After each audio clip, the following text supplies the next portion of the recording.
سرخط خبرهای مهم. 3 کودک توجیکی بی‌پرستار مانده را به وطن آوردند. در یک منطقه دیگری روسیه تکثیرانی مهاجران منع شد و در ترکمنستان برای تامین روزگار خون می‌فروشند.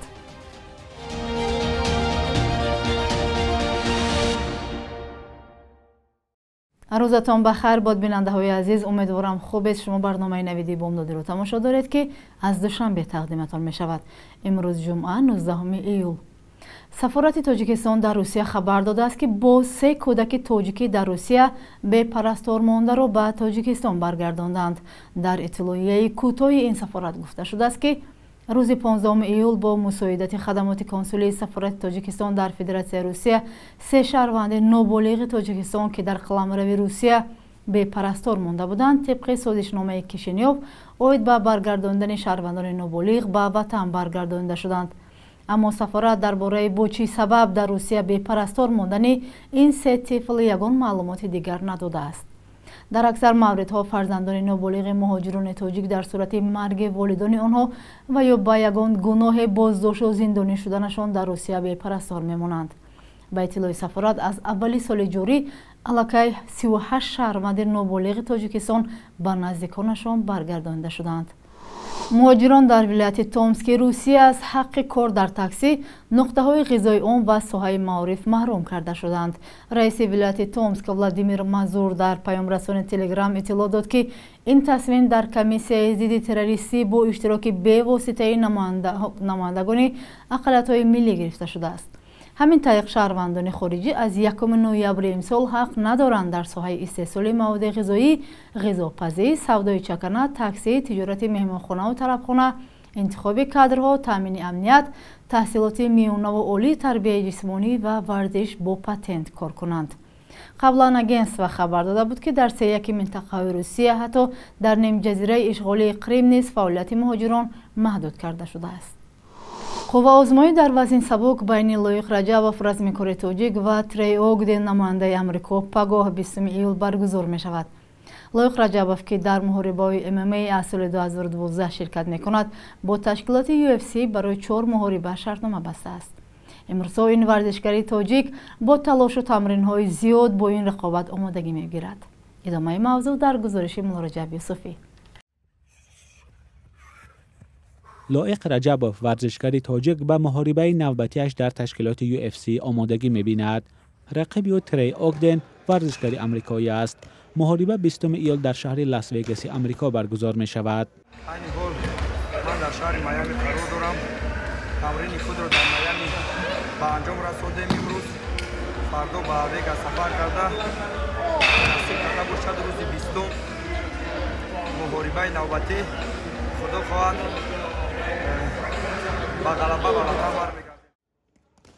قرار است لایق رجبوف بار 4 به میدان UFC برآید. این ورزشکار 34 ساله تاجیک از ماه مارس سال 2023 در این تشکیلات معروف در محاربه‌های آمیخته رقابت می‌کند. لایق رجبوف تا این وقت در UFC 3 بار برآمد کرده، در 2 محاربه غالب شد و 1 بازی را باخت. این ورزشکار از دستگیری مخلصان منتدار است. تشکر زیاد برای همه هموطنان، برای آدمایی که به طرف نبودن دستگیری کردن با سخنهای نیک و همه چی که ما رو بلند کردن. تشکر زیاد به همه شما. لایق رجبوف در کارنامه خود 18 غلبه و 5 باخت دارد. نام این ورزشکار ماه فوریه سال 2023 در پیوند به اختلافش با کانر مگرگور ورزشکاری معروف در سرخط سامانه‌های ورزشی دنیا بود.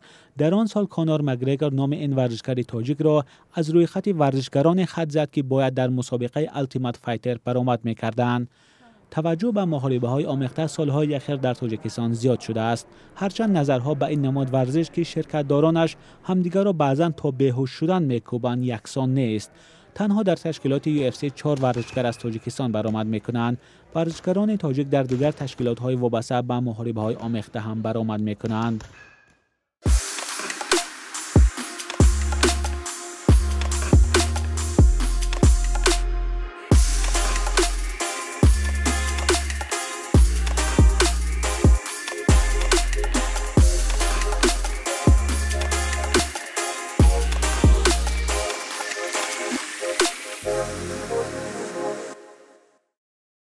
در پی سخت‌تر شدن تحریم‌های دوم درجه آمریکا در ماه ایون امسال اجرای پرداخت‌ها میان روسیه و چین تقریباً ناممکن شده است.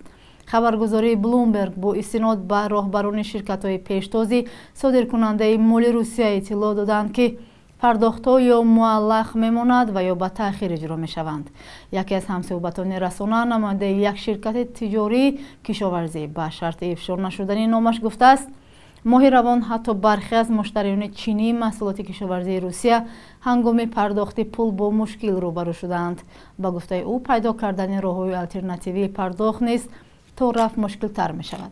پرزورشوی تحریم های آمریکا انتقال پول را از امارات متحده عرب، ترکیه و هندوستان نیز به روسیه از آخرهای سال گذشته مشکل گردانده است. در پی سخت‌تر شدن بحران اقتصادی در ترکمنستان، شماری آنهایی که می‌خواهند بر عوض پول خون سپارند در ولایت لیباپ این کشور یک بار افزایش یافته است. همصحبتان خبرنگار بخش ترکمنی رادیو زودی در لیباپ با شرط افشا نشدن نامشان گفتند تقریبا همه آنهایی که می‌خواهند خون سپارند شهروندان بیکار هستند. بیشتر از خانواده‌های کمبیزاعت به شهر ترکمن‌آباد آمده خون می‌سپارند. در عوض به آنها پول، شکر و محصولات دیگری نیازی اول داده می‌شود. دوام ماه‌های اخیر تعداد خونسپاران یک بار زیاد شده است، اظهار داشت کارمند یکی از بیمارستان‌های لیباپ. با گفته او در بیشتر موارد از یک خانواده 2 یا 3 کس برای خونسپاری در می‌آیند. بحران اقتصادی در ترکمنستان که بیکاری دست جمعی، بالاروی نرخ و پایین رفتن سطح زندگی مردم را به همراه دارد، الکی 7 سال می شود که ادامه دارد. مشکل‌های اقتصادی شمار زیادی ترکمنستانی‌ها را مجبور کرده است که برای کار به خارج بروند. قانونگذاری ترکمنستان حفظ اجتماعی شهروندان و دادن کمک پولی به بیکاران را کفالت داده است، ولی به گفته ساکنان دولت ترکمنستان چندین سال می شود که چنین کمک پولی نمی‌دهد. همکارمان خیرمان بخازاده در بخش یک روز تاریخ از مهمترین رویدادهای تاریخی که روز 19 ایول رخ دادند خبر می‌دهد.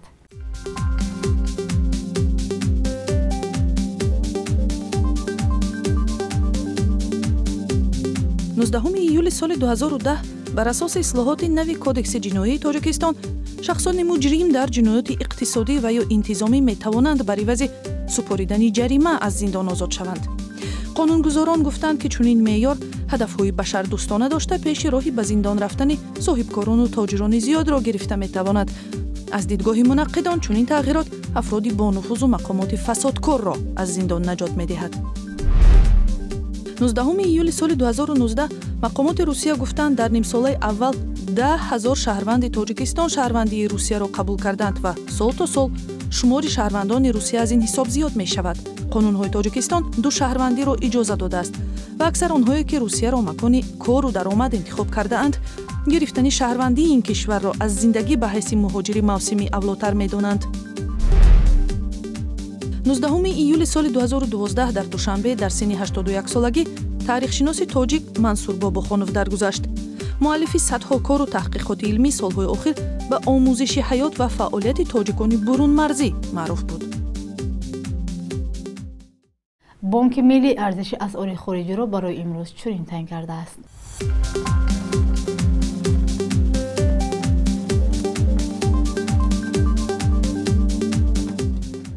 بیننده‌های عزیز، این آخرین برنامه نوید در هفته روان بود. برایتان استراحت خوب آرزو مندیم. خدا نگهدار.